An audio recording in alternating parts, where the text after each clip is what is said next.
پاک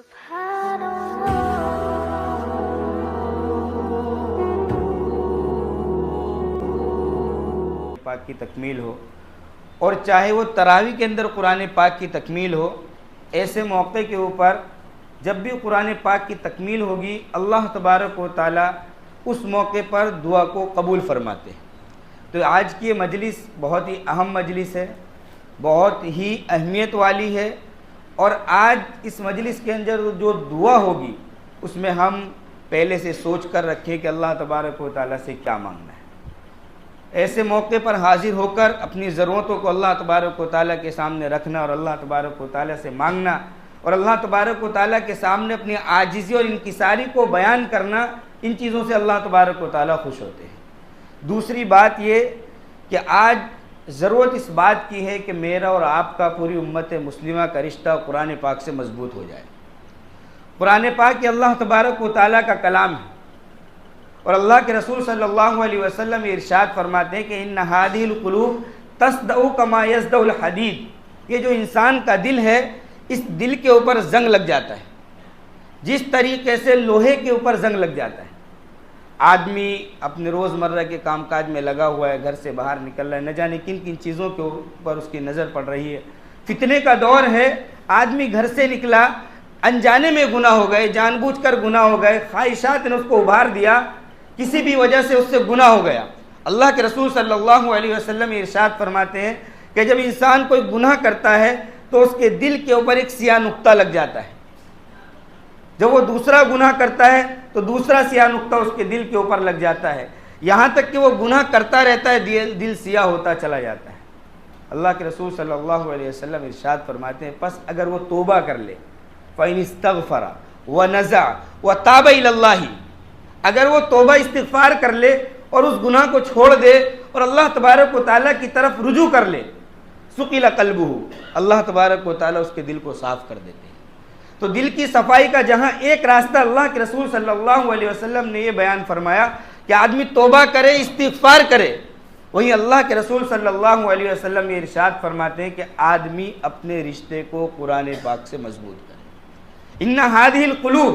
یہ جو دل ہے یہ دل زنگ آلود ہو جاتا ہے، اس کے اوپر سیاہی آ جاتی ہے، کما یصدع الحدید، جیسے کہ لوہا ہے کہ جب اس کے اوپر بارش کا پانی گرتا ہے یا کوئی بھی پانی گرتا ہے تو وہ اس لوہے کے اوپر زنگ آ جاتا ہے۔ اب صحابہ کرام کی جو جماعت ہے نا، یہ بڑی مقدس جماعت ہے۔ اللہ کے رسول صلی اللہ علیہ وسلم سے فوراً سوال کہ اللہ کے رسول یہ بتائیے وما جلاؤھا، اب ان دلوں کو صاف کرنا ہے تو اس کا طریقہ کیا ہے؟ تو اللہ کے رسول صلی اللہ علیہ وسلم نے ارشاد فرمایا کثرت ذکر الموت و تلاوت القرآن، موت کو یاد کرو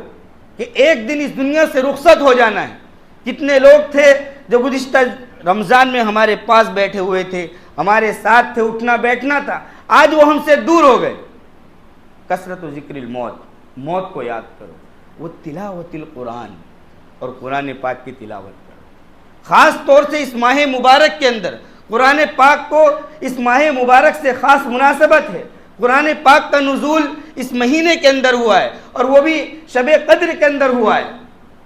انا انزلناہ فی لیلۃ، پوری سورت اللہ تبارک و تعالی نے نازل فرما دی، اور اللہ کے رسول صلی اللہ علیہ وسلم اس ماہ مبارک کے اندر جبریل امین کے ساتھ دور کرتے تھے،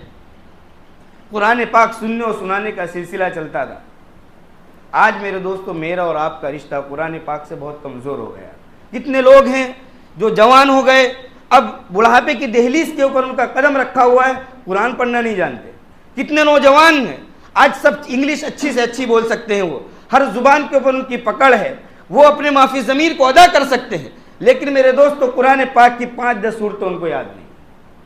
میں یہ نہیں کہتا کہ اس مجمع کے اندر جو لوگ موجود ہیں، مجھے امید ہے کہ یہاں پر جو لوگ موجود ہیں الحمدللہ وہ قرآن پڑھنا بھی جانتے ہوں گے اور پڑھتے بھی ہوں گے، لیکن عام معاشرے کا یہ ماحول بن چکا ہے کہ اگر ہمارے بچے مکتب کے اندر جا رہے ہیں تو ان کو تھوڑا بہت قرآن یاد ہے یا وہ تھوڑا بہت قرآن ناظرہ پڑھ لیتے ہیں، اس میں بھی تجوید کی کوئی رعایت نہیں۔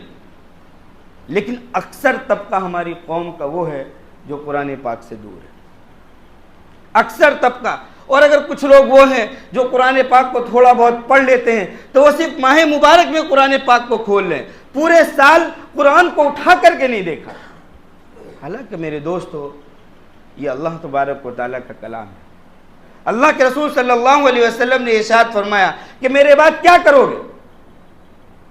حضرت معاذ بن جبل رضی اللہ تعالیٰ عنہ کو اللہ کے رسول صلی اللہ علیہ وسلم نے یمن بھیجا کہ آپ یمن جاؤ، لوگوں کی اصلاح کرو، اور یہ کہا کہ جب کوئی بات سمجھ میں نہ آئے گی تو کہاں دیکھو گے؟ انہوں نے کہا کتاب اللہ کی۔ فیصلہ کیسے کرو گے؟ اللہ تبارک و تعالیٰ کی کتاب سے۔ حضرت علی رضی اللہ تعالیٰ عنہ کی روایت ہے، وہ ارشاد فرماتے ہیں کہ سمیعت رسول اللہ صلی اللہ علیہ وسلم یقول،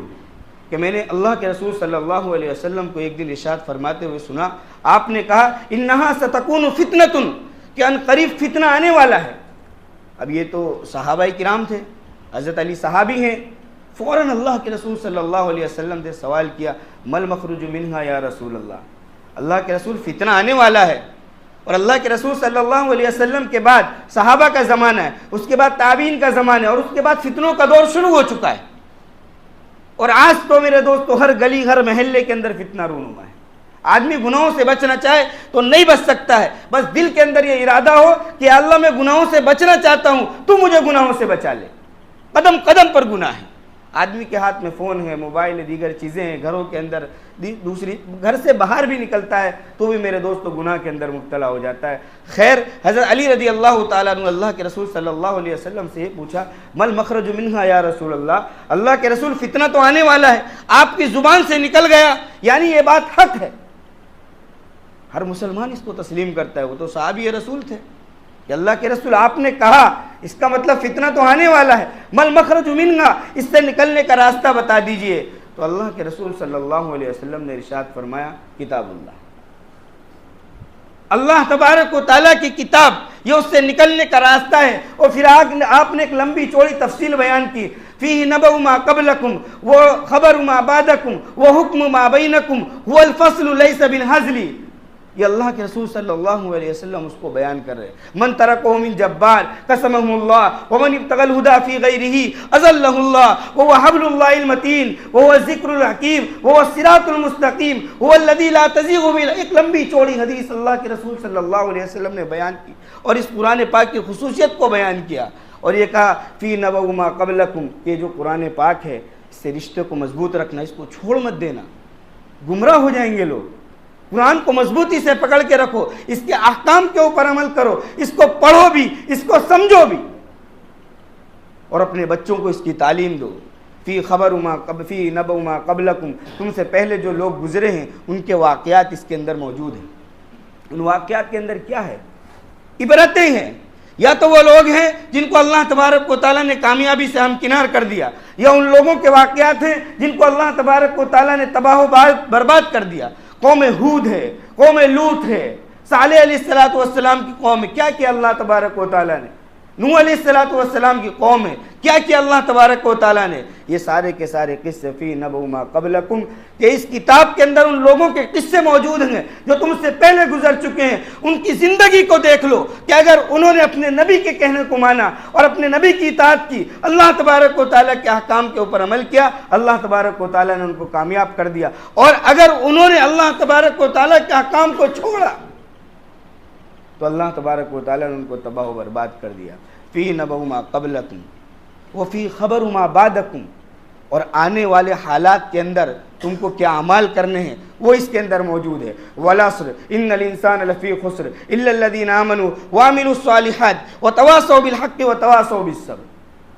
کیا کرنا ہے انسان کو؟ ایمان لانا ہے، اعمال صالح کرنے ہیں، ایک دوسرے کو دین کی تلقین کرنی ہے، ایک دوسرے کو باتیں بتانی ہے۔ کوئی نماز نہیں پڑھ رہا ہے تو اس کو نماز کی دعوت دینی ہے، کوئی روزہ نہیں رکھ رہا ہے اس کو روزے کی دعوت دینی ہے۔ اگر ہمارے گھروں کے اندر دینی ماحول نہیں بن رہا ہے تو اپنے گھروں کے اندر دینی ماحول کو بنانا ہے۔ یا ایھا الذین آمنوا قوا انفسکم واہلیکم نارا، یہ ساری کی ساری باتیں قرآن کریم کے اندر موجود ہے کہ مسلمانوں اپنے آپ کو اور اپنے اہل و عیال کو یہ جہنم کی آگ سے بچا لو۔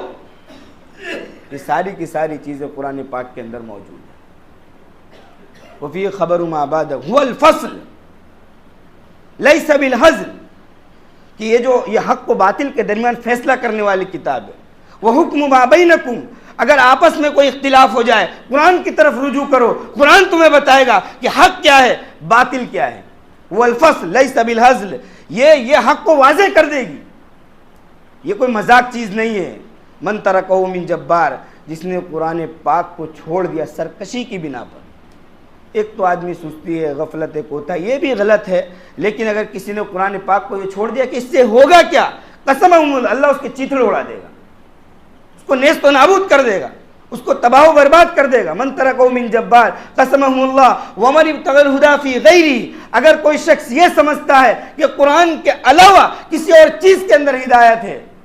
اضلہ اللہ، اللہ تبارک و تعالیٰ اس کو گمراہ کر دے گا، اور آدمی جب گمراہ ہو جائے گا پھر کچھ نہیں ہو سکتا۔ آگے اللہ کے رسول صلی اللہ علیہ وسلم نے اور بہت ساری باتیں بیان کی، وہ صراط المستقیم، کہ جو قرآن پاک ہے یہ بالکل سیدھا راستہ ہے، وہ ذکر الحکیم، اس کے اندر محکم اور مضبوط ذکر ہے، وہ حبل اللہ المتین، یہ اللہ تبارک و تعالیٰ کی مضبوط رسی ہے۔ بلکہ ایک روایت کے اندر اللہ کے رسول صلی اللہ علیہ وسلم نے ارشاد فرمایا کہ یہ جو کلام پاک ہے، کلام پاک یہ اللہ تبارک و تعالیٰ کی مضبوط رسی ہے، اس کا ایک سرا اللہ تبارک و تعالیٰ کے ہاتھ میں ہے، اور ایک سرا اللہ تبارک و تعالیٰ نے دنیا میں چھوڑ رکھا ہے۔ جو قرآن پاک کو مضبوطی سے پکڑ لے وہ سمجھ لے کہ اس نے اللہ تبارک و تعالیٰ کی رسی کو مضبوطی سے پکڑ لیا،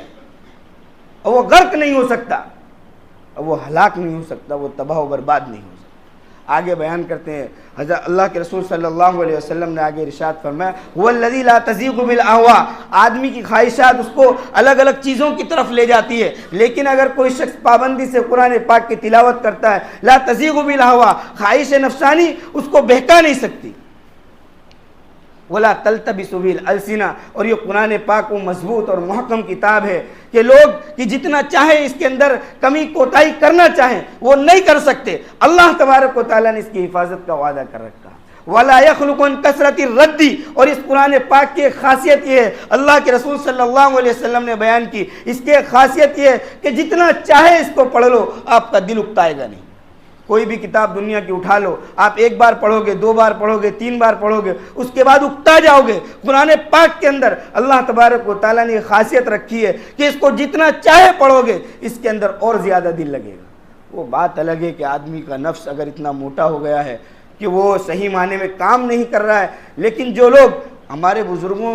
میں ایک دن کتاب پڑھ رہا تھا، ایک کتاب کے اندر میں نے دیکھا کہ ہمارے بزرگوں کے معمولات دیکھو آپ، ایک ایک دن کے اندر پورا قرآن مکمل کر دیا، اور 7 دن کے اندر قرآن مکمل کرنے والے سینکڑوں لوگ ہیں، ہزاروں لوگ ہیں، اور 3 دن کے اندر مکمل کرنے والے اس سے کم ہیں، اور 1 دن کے اندر مکمل کرنے والے بھی بہت لوگ ہیں۔ اس لیے یہ مقدار بتائی جاتی ہے کہ جو غیر حافظ قرآن ہے وہ روزانہ کم از کم 1 پارے کی تلاوت کرے، اور جو حافظ قرآن ہے وہ روزانہ 3 پاروں کی تلاوت کرے، یہ کم سے کم ہے، ورنہ روزانہ 1 منزل پوری کرے، اور اس سے کم درجہ ہے کہ 3 دن کے اندر قرآن پاک کو مکمل کر لے۔ میرے دوستو، ضرورت اس بات کی ہے کہ میرا اور آپ کا رشتہ قرآن پاک سے جڑ جائے، اور ہم یہ عہد کر لیں کہ ہم کو قرآن پاک کے اوپر عمل کرنا ہے، قرآن پاک کو پڑھنا ہے۔ اور اللہ کے رسول صلی اللہ علیہ وسلم آگے ارشاد فرماتے ہیں، اسی روایت کے اندر ہے کہ ولا یشبع منہ العلماء، کہ اس قرآن پاک کے اندر اللہ تبارک و تعالیٰ نے ایسی عجیب و غریب چیزیں رکھی ہیں کہ علماء زندگی بھر تک اس کے عجائب و غرائب کو ڈھونڈتے رہیں، لیکن کبھی وہ شکم سیر نہیں ہوں گے، کبھی ان کا پیٹ نہیں بھرے گا۔ وہ جب بھی اس کو پڑھیں گے نئی باتیں ان کو اس کے اندر ملے گی۔ وہ الذی لم تنتہی الجن، کہ جب جناتوں نے اس کلام کو سنا تو وہ بھی کہنے لگے، حتیٰ قالوا انا سمعنا قرآن عجبا، کہ ہم نے ایک عجیب و غریب کلام سنا ہے۔ جس گھر کے اندر قرآن پاک کی تلاوت ہو اس گھر کے اندر خیر و برکت ہوتی ہے، جس گھر کے اندر قرآن پاک کی تلاوت ہو اس گھر کے اندر فرشتوں کا نزول ہوتا ہے، جس گھر کے اندر قرآن پاک کی تلاوت ہو اس گھر کے اندر جنات شیاطین یہ اس گھر سے دور ہو جاتے ہیں۔ یہ روحانی شفا بھی ہے، یہ جسمانی شفا بھی ہے۔ قرآن پاک پڑھ کر آپ کسی کے اوپر دم کر دیں، اللہ تبارک و تعالیٰ اس کو شفا عطا فرما دے گا، اور ساتھ ہی ساتھ جو لوگ قرآن پاک کو پڑھ رہے ہیں اللہ تبارک و تعالیٰ ان کو روحانی شفا بھی عطا فرمائے گا۔ اور آئیے اللہ کے رسول، یہ پوری حدیث پوری کر کے میں بات کو ختم کر دوں گا کہ اللہ کے رسول صلی اللہ علیہ وسلم نے فرمایا، من قال بہ صدقہ، جس نے قرآن پاک کے مطابق بات کی اس نے سچ بات کی، ومن حکم بہ عدل، جس نے قرآن پاک کے ذریعے سے فیصلہ کیا، سمجھو اس نے صحیح معنی میں فیصلہ کیا، ومن عمل بہ، جس نے قرآن پاک کے اوپر عمل کیا، اجیرا، اس کو اجر دیا جائے گا، اور ومن دعا الیہ، جس نے قرآن پاک کی طرف لوگوں کو بلایا، اس نے لوگوں کو ہدی الی صراط مستقیم، اس نے لوگوں کو سیدھے راستے کی طرف بلایا۔ اس لیے میرے دوستو یہ ختم قرآن کی مجلس ہے، اس موقع پر قرآن پاک کے تعلق سے مختصر سی باتیں ہمارے سامنے آئی ہیں۔ ہم یہ عہد کر لیں، یہ ارادہ کر لیں کہ ہم قرآن پاک کو پڑھیں گے بھی اور اس کے اوپر عمل بھی کریں گے۔ اللہ تعالی ہم سب کو عمل کی توفیق عطا فرمائے۔ وآخر دعوانا الحمدللہ رب العالمین۔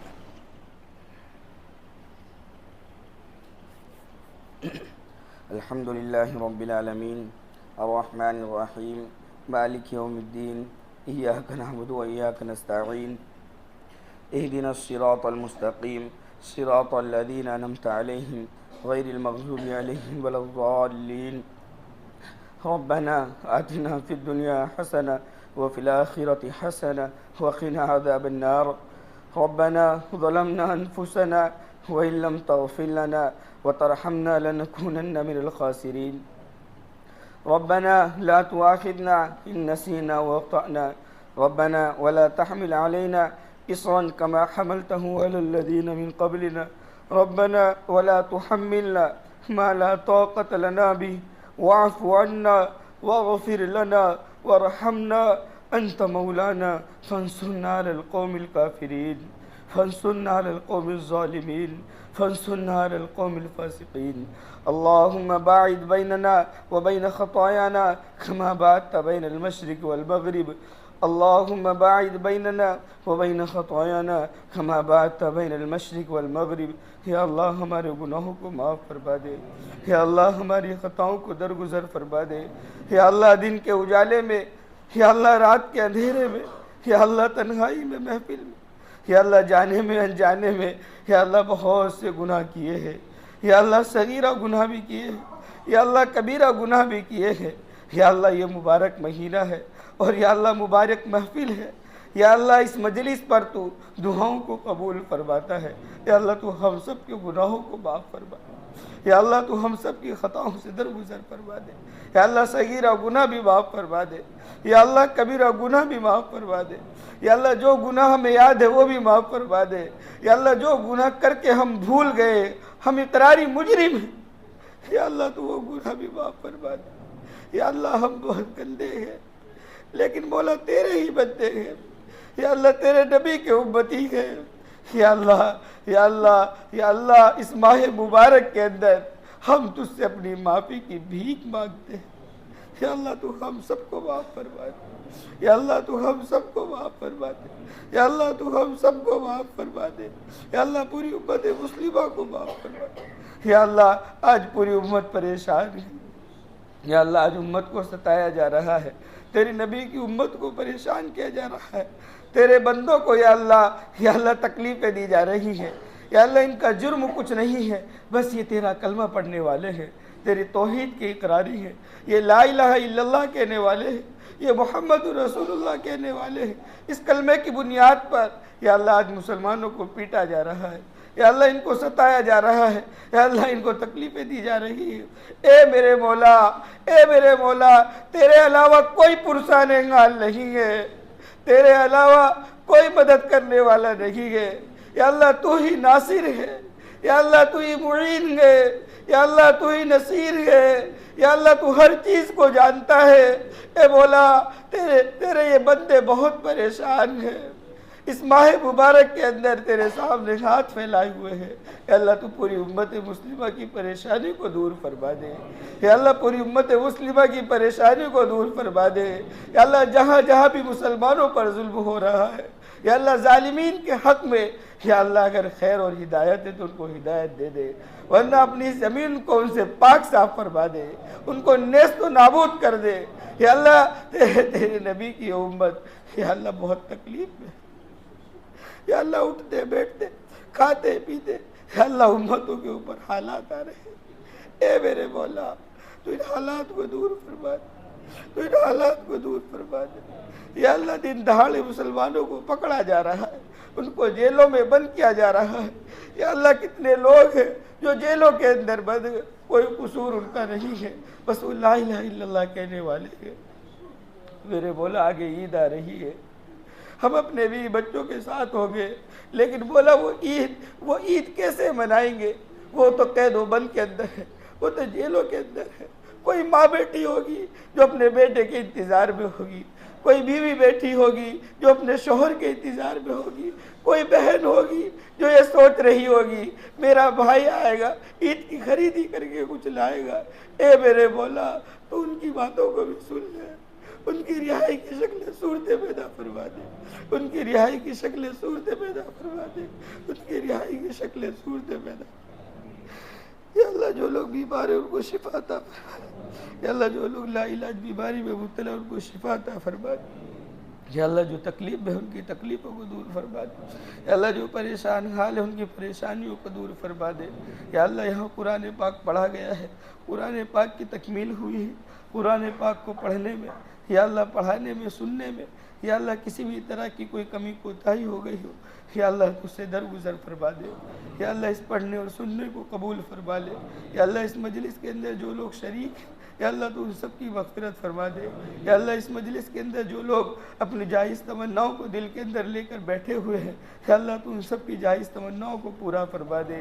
یا اللہ اس مسجد کے اندر یا اللہ جو لوگ معاونین ہیں یا اللہ اس مسجد کے اندر یا اللہ جو خیر کے کام کرنے والے ہیں یا اللہ وہ لوگ جو اس مسجد کو آباد کرنے والے ہیں یا اللہ تو ان سب کی بھی جائز تمناؤں کو پورا فرما دے، ان کے کاروبار کے اندر برکت عطا فرما دے۔ اے میرے مولا یہ ختم قرآن کا موقع ہے، اللہ کے رسول نے فرمایا کہ ختم قرآن کے موقع پر تو دعا قبول فرماتا ہے۔ ہم اسی امید کے ساتھ اور اسی یقین کے ساتھ تیرے سامنے ہاتھ پھیلائے ہوئے ہیں یا اللہ یہاں بوڑھے بھی ہیں، یہاں بچے بھی ہیں، یہاں جوان بھی ہیں، یا اللہ علماء بھی ہیں، یا اللہ حفاظ بھی ہیں، یا اللہ تیرا ہر طبقہ یہاں بیٹھا ہوا ہے، نہ جانے کون تیرے یہاں مقبول ہے۔ یا اللہ جو بندہ اس مجلس کے اندر تیرے یہاں مقبول ہو یا اللہ اس کے صدقے میں ہماری دعا کو قبول فرما لے، یا اللہ تیرے نبی کے صدقے میں ہماری دعا کو قبول فرما لے۔ اے مولا اگر تو نے معاف نہ کیا ہمارے پاس کوئی در نہیں ہے، کوئی دروازہ ہمارے پاس نہیں ہے کہ جسے ہم جا کر کے کھٹکھٹائے۔ تیرے دروازے کو ہم نے کھٹکھٹایا، مرتے دم تک اسی کو کھٹکھٹاتے رہیں گے۔ ہم تجھ سے یہ بھی بھیک مانگتے ہیں کہ تو ایمان پر ہمارا خاتمہ فرمانا، حالات کیسے بھی ہوں، کتنے بھی تک دست آ جائے، ہم امتحان کے قابل تو نہیں ہیں، ہم یہ چاہتے ہیں کہ تو امتحان سے ہمیں بچا لے، لیکن یا اللہ کبھی حالات اگر سخت آ جائے تو ہم کو ایمان پر قائم رکھنا، ہمارا جینا ایمان پر ہو، ہمارا مرنا ایمان پر ہو۔ یا اللہ ایسے فیصلے فرما دے، یا اللہ ایسے فیصلے فرما دے، یا اللہ ایسے فیصلے فرما دے۔ یا اللہ جو مانگے وہ بھی عطا فرما دے، جو مانگنے سے رہ گئے وہ بھی عطا فرما دے۔ بحث اپنے فضل و کرم سے نبی کریم صلی اللہ علیہ وسلم کے صدقے طفیل میں ہماری اس دعا کو قبول فرما لے۔ اللہم انا نسألک من خیر ما سألک منہ نبیک محمد صلی اللہ علیہ وسلم ونعوذ بک من شر ما استعاذ منہ نبیک محمد صلی اللہ علیہ وسلم وانت المستعان وعلیک البلاغ لا حول ولا قوة الا باللہ سبحان ربک رب العزة عما یصفون وسلام علی المرسلین والحمد للہ رب العالمین برحمتک یا رحمن۔